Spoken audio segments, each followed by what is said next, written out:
लगभग 8 साल बाद करण एक बार फिर महुआ गांव की ओर लौट रहा था। बचपन में माता पिता को खो देने के बाद उसकी परवरिश इसी गांव में रहने वाले बाबा सोहन ने की थी। उन्हीं की बदौलत उसने गांव में पढ़ाई पूरी की और उसके बाद वह आगे की पढ़ाई के लिए बाहर चला गया था। वहां से सरकारी नौकरी हासिल कर ली। अब वह वन विभाग में वन सर्वेक्षण अधिकारी के पद पर कार्यरत था। इस बार विभाग ने महुआ के आसपास फैले जंगलों का सर्वे करने की जिम्मेदारी उसे सौंपी थी। सरकारी आदेश हाथ में आते ही उसके मन में सबसे पहला ख्याल उसी काम का आया।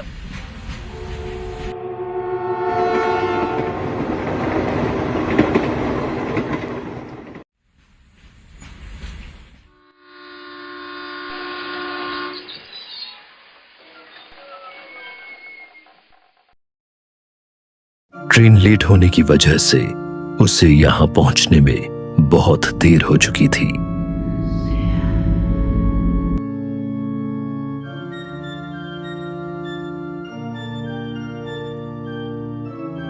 इतने साल बीत गए, लेकिन इस जगह की मिट्टी की खुशबू आज भी वैसी ही है।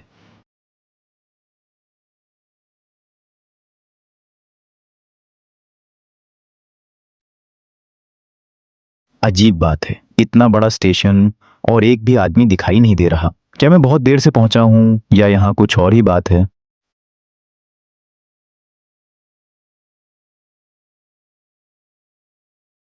स्टेशन से बाहर निकलते ही वहीं पुराने कच्चे रास्ते, दूर तक फैले खेत और हवा में खुली मिट्टी की गंध, सब कुछ उसे बचपन की यादों में खींच ले गया। लेकिन उन यादों के बीच एक चीज उसे लगातार बेचैन कर रही थी। चारों ओर फैला असामान्य सन्नाटा। अरे गांव तो वही है, लेकिन ऐसा क्यों लग रहा है कि जैसे यहां वक्त ही रुक गया हो। करण जैसे ही स्टेशन से बाहर निकलने लगा, उसकी नजर प्लेटफॉर्म के किनारे रखी एक पुरानी लोहे की बेंच पर बैठे एक बूढ़े आदमी पर पड़ी। सफेद दाढ़ी, झुर्रियों से भरा चेहरा और हाथ में पुरानी लकड़ी की लाठी। वह लगातार बिना पलक झपकाए करण को देखे जा रहा था। कहां जा रहे हो बेटा? महुआ गांव जा रहा हूं दादा। महुआ गांव का नाम सुनते ही बूढ़े आदमी के चेहरे का रंग बदल गया। उसने गहरी सांस ली और धीरे से अपनी लाठी जमीन पर टिकाई। मत जाओ बेटा, अब वो रास्ता पहले की तरह नहीं रहा और रात के समय तो बिल्कुल भी नहीं है। क्यों बाबा, ऐसा क्या है उस रास्ते में? कारण कोई भी हो, लेकिन आधी रात के बाद उस रास्ते पर जाने वाला हर मुसाफिर अपनी मंजिल तक नहीं पहुंच पाता। बाबा, मैं सरकारी कर्मचारी हूं, मुझे इन सब बातों पर विश्वास नहीं है और मुझे जैसे भी करके सुबह तक महुआ गांव पहुंचना है। करण ने बूढ़े आदमी की बात को अंधविश्वास समझकर अनसुना कर दिया। उसने अपना बैग कंधे पर टांगा और बिना पीछे मुड़े स्टेशन से बाहर निकल गया। उसे इस बात का जरा भी अंदाजा नहीं था कि यह रात उसकी जिंदगी की आखिरी रात बनने वाली थी। करण स्टेशन से बाहर की ओर बढ़ा। उसे उम्मीद थी कि बाहर कोई ऑटो मिल जाएगा और वह सीधे बाबा सोहन के घर तक पहुंच जाएगा। लेकिन बाहर आकर उसका चेहरा उतर गया। पूरा स्टेशन रोड खाली पड़ा था। दूर दूर तक बस अंधेरा ही छाया हुआ था और दूर कहीं पेड़ों की सरसराहट और सड़क पर फैली पीली रोशनी दिखाई दे रही थी। इतनी रात हो गई पर स्टेशन पर एक भी ऑटो नहीं। अब घर तक कैसे जाऊंगा? अर्जुन ने एक गहरी सांस ली और सड़क के किनारे खड़े होकर चारों तरफ देखने लगा।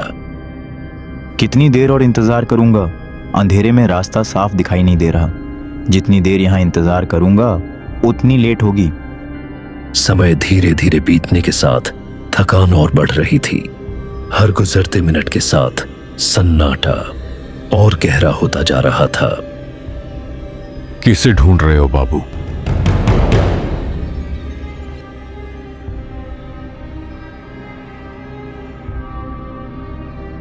नमस्ते, मेरा नाम करण है।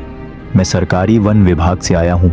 जंगल के सर्वे का काम करता हूँ मैं, और इस गांव में बाबा सोहन रहते हैं। बचपन में उन्होंने ही मुझे अपने बेटे की तरह पाला था।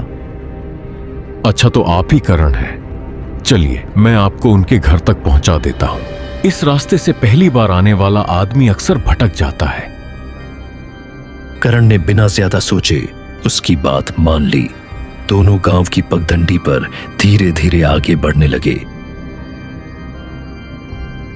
अगर पहले से मालूम होता कि आप आने वाले हैं तो शायद मैं आपका इंतजार ही करता। रास्ता लगातार सुनसान होता जा रहा था।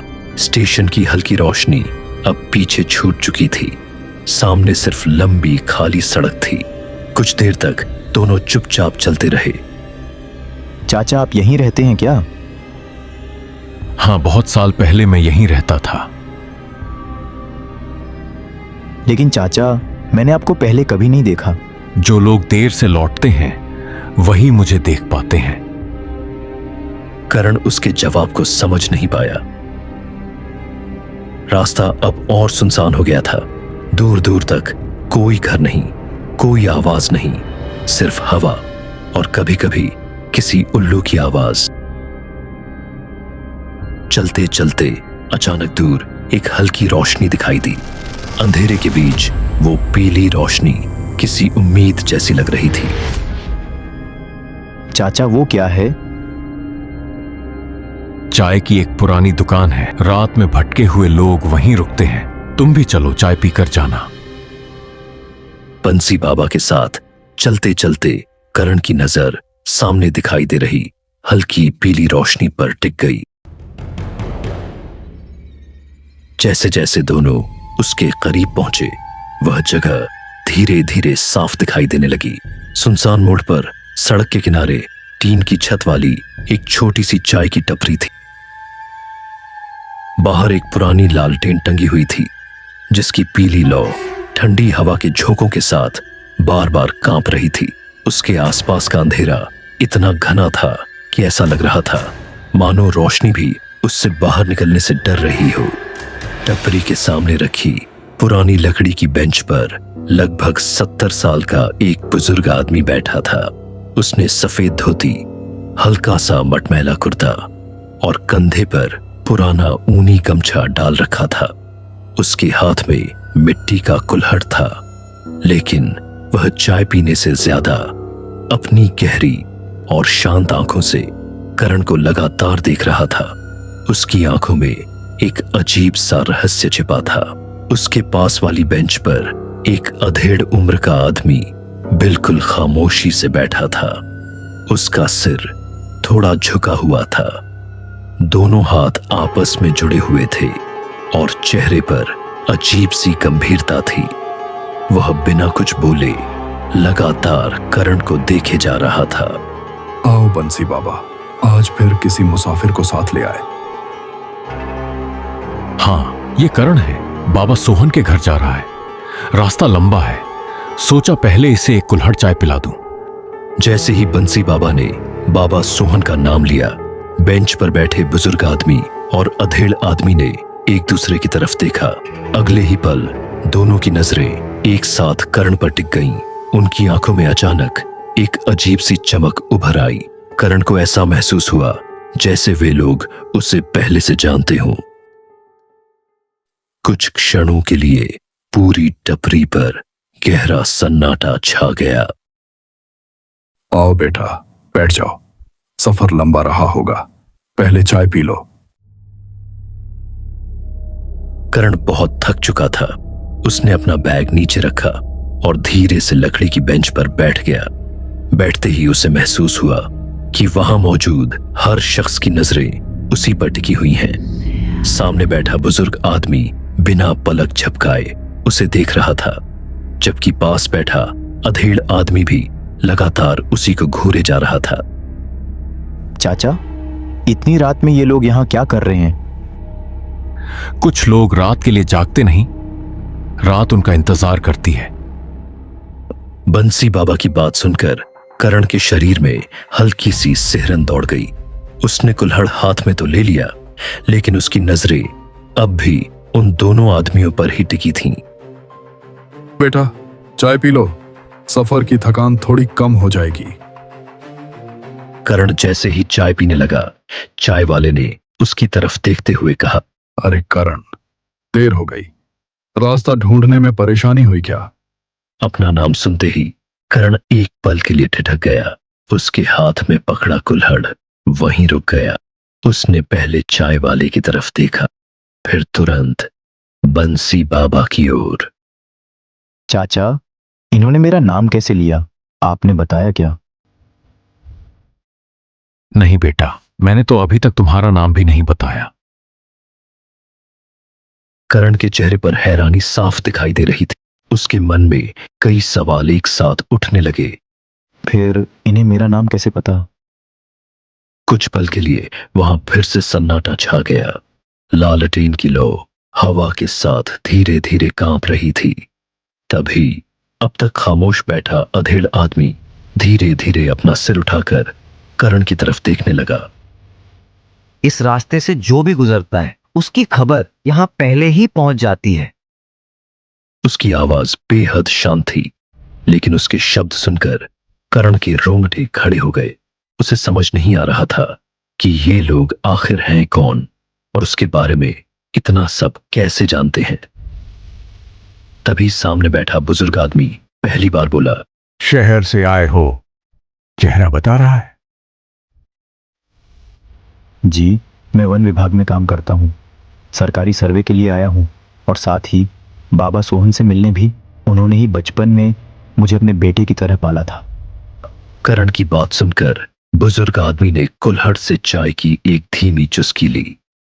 उसके चेहरे पर हल्की सी मुस्कान उभर आई, लेकिन उस मुस्कान में अपनापन नहीं, बल्कि कोई ऐसा रहस्य छिपा था जिसे करण अब भी समझ नहीं पा रहा था। महुआ गांव। बुजुर्ग आदमी कुछ पल के लिए चुप हो गया। उसने कुल्हड़ से चाय की एक और चुस्की ली और फिर गहरी नजरों से करण को देखने लगा। उसी समय टपरी के पीछे कहीं दूर से किसी औरत के धीमे धीमे सिसकने की आवाज सुनाई दी। करण ने एक पल के लिए उस दिशा में देखा, लेकिन किसी और ने जैसे उस आवाज पर ध्यान ही नहीं दिया। महुआ गांव तक पहुंचने वाले लोग अक्सर रास्ते से ज्यादा अपने अतीत से डरते हैं। आप लोग आखिर ऐसी बातें क्यों कर रहे हैं? मैं तो सिर्फ बाबा सोहन से मिलने जा रहा हूं। करण की बात सुनकर पास बैठा अधेड़ आदमी हल्का सा मुस्कुराया। उसकी मुस्कान में अजीब सा रहस्य छिपा था। हर कोई यही सोचकर आता है कि वो सिर्फ किसी से मिलने जा रहा है, लेकिन कुछ जगहों पर इंसान नहीं, किस्मत इंतजार करती है। अधेड़ आदमी की बात सुनकर करण ने एक गहरी सांस ली। अब उसके मन में बेचैनी साफ महसूस होने लगी थी। वह बार बार बंसी बाबा की तरफ देख रहा था, लेकिन इस बार बंसी बाबा भी असामान्य रूप से शांत थे। तभी एक बार फिर वही औरत के सिसकने की धीमी आवाज हवा के साथ टपरी तक आ पहुंची। चाचा, आपने सुना? ऐसा लगा जैसे कोई औरत रो रही हो। करण की बात सबने जैसे अनसुनी कर दी।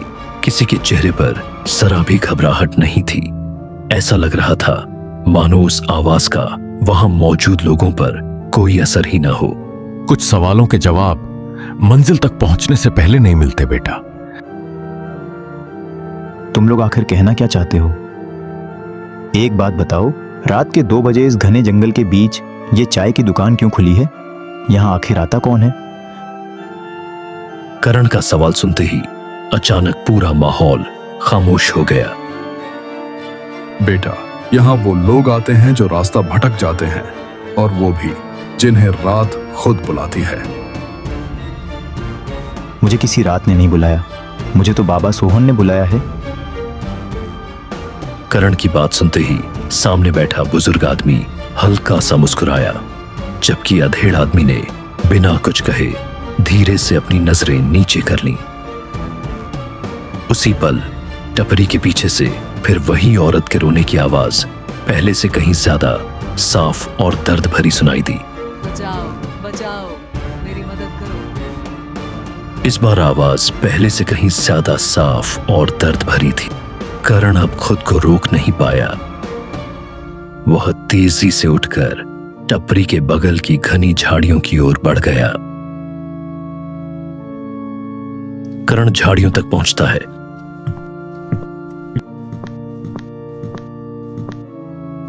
वहां कुछ भी नहीं था। ना कोई औरत मिलती है, ना कोई आवाज। सब कुछ एकदम शांत हो जाता है।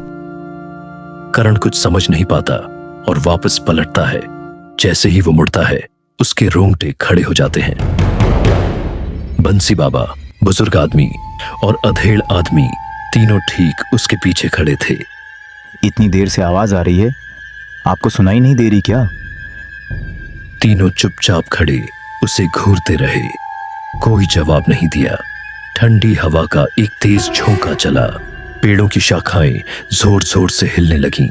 जंगल का सन्नाटा और भी गहरा हो गया। ये कैसा गांव है? न कोई घर दिखाई दे रहा है, न कोई दूसरा इंसान, बस ये एक चाय की दुकान। आखिर यहां हो क्या रहा है? करण की बात सुनकर भी तीनों के चेहरों पर कोई भाव नहीं आया। वे बस लगातार उसे घूरते रहे। आखिर चाहते क्या हो तुम लोग मुझसे? जानना ही चाहते हो तो सुनो। आज से लगभग 3 साल पहले महुआ गांव में सब कुछ सामान्य था। घरों में चहल पहल, लोग अपने रोज के काम में लगे हुए थे। कोई नहीं जानता था कि कुछ ही दिनों में यह गांव सूना हो जाएगा। फिर अचानक एक रात गांव में एक रहस्यमयी बीमारी फैली, जिसने पूरे महुआ गांव को अपनी चपेट में ले लिया। हमें कुछ समझने का मौका तक नहीं मिला और न ही किसी दूसरे गांव से कोई मदद पहुंच पाई। चारों तरफ शोर मच गया। मरने वालों की चीखें हर तरफ गूंजने लगीं। एक एक करके लोग तड़प तड़प कर मरते गए, लेकिन तुम्हारे बाबा सोहन और कुछ लोग किसी तरह बीमारी से बच गए। जब गांव वाले हमारे अंतिम संस्कार करने लगे तो बाबा सोहन ने मना कर दिया। उन्होंने कहा, इन शवों से और बीमारी फैलेगी, इन्हें यहीं मत जलाओ। फिर उन्होंने गांव वालों के हाथों हमारे शव जंगल में फेंकवा दिए। उसके बाद वो लोग गांव छोड़कर चले गए और हमारी आत्माएं यहीं तड़पती रह गईं। तब से हमारी आत्माएं इसी जंगल में भटक रही है। न हमें मुक्ति मिली और न ही शांति। तब से इस रास्ते पर आने वाले हर मुसाफिर को हम अपनी मौत का जिम्मेदार मानते हैं और उससे बदला लेते हैं। और आज किस्मत ने तुम्हारे बाबा के सबसे अपने इंसान को हमारे सामने लाकर खड़ा कर दिया है। अब हम अपना अधूरा बदला तुमसे लेकर रहेंगे। बंसी बाबा की आखिरी बात खत्म होते ही अचानक चारों तरफ का माहौल बदलने लगा। ठंडी हवा तूफान में बदल गई। पेड़ों की शाखाएं जोर जोर से हिलने लगीं। अचानक तीनों के शरीर कांपने लगे। उनके चेहरे धीरे धीरे बदलने लगे। आंखें पूरी तरह सफेद हो गईं। चेहरे की चमड़ी जगह जगह से सड़कर लटकने लगी। हाथों के नाखून लंबे और काले हो गए। कुछ ही सेकंड में तीनों का इंसानी रूप गायब हो चुका था। अब उनके सामने इंसान नहीं, भयानक भटकती आत्माएं खड़ी थीं। नहीं नहीं, ये क्या हो गया? करण घबराकर पीछे हटने लगा। तभी जंगल के चारों ओर से फुसफुसाने की आवाजें आने लगीं। धीरे धीरे अंधेरे से परछाइयां बाहर निकलने लगीं। औरतें, बूढ़े, सभी के चेहरे सड़े हुए थे। सभी की सफेद आंखें सिर्फ करण को घूर रही थीं। कुछ ही पलों में उन्होंने करण को चारों तरफ से घेर लिया। भागकर कहाँ जाएगा तू? आज कोई नहीं बचाएगा तुझे। अम्मी, मुझे जाने दो। मैंने तुम्हारा क्या बिगाड़ा है? तूने नहीं, लेकिन तेरे बाबा ने हमारे साथ छाल किया था। आज उसी का हिसाब पूरा होगा। इतना कहते ही सभी आत्माएं एक साथ करण की तरफ झपट पड़ी।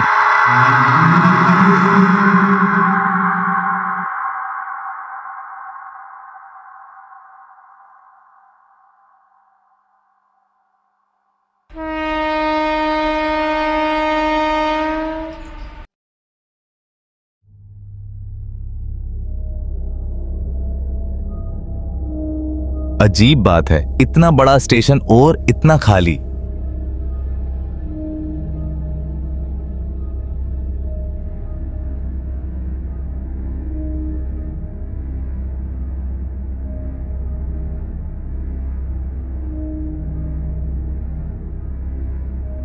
कहाँ जा रहे हो बेटा?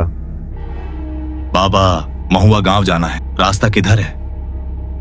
मत जाओ बेटा, आधी रात के बाद उस रास्ते पर जाने वाला मुसाफिर कभी वापस नहीं लौटता। बाबा, क्या मजाक कर रहे हो? मुझे इन सब बातों पर बिल्कुल विश्वास नहीं है। मैं पढ़ा लिखा आदमी हूं, भूत प्रेत और ऐसी बातों से नहीं डरता। बस आप महुआ गांव का रास्ता बता दीजिए, बाकी मैं संभाल लूंगा।